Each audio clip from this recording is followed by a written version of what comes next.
Hello everyone and welcome to a quick Google Docs tutorial. In today's video I want to show you how to insert a trademark symbol in Google Docs. This is actually quite simple.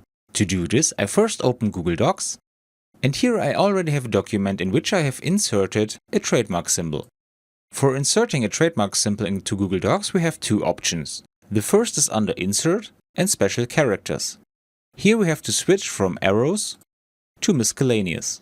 If you can find the trademark symbol here, just enter trade into the search and we can find the trademark symbol here. As soon as I click on it, it is already inserted into Google Docs. The second option is a little easier. First we close this window and now go to the place where we want to insert the trademark symbol. Here I just enter TM and hit the space or the enter key. And as we can see, this string is converted to the trademark symbol in Google Docs. And that's all you need to know. I hope you enjoyed the video and I will see you again in the next tutorial. Until then, your tutorial guy. Bye.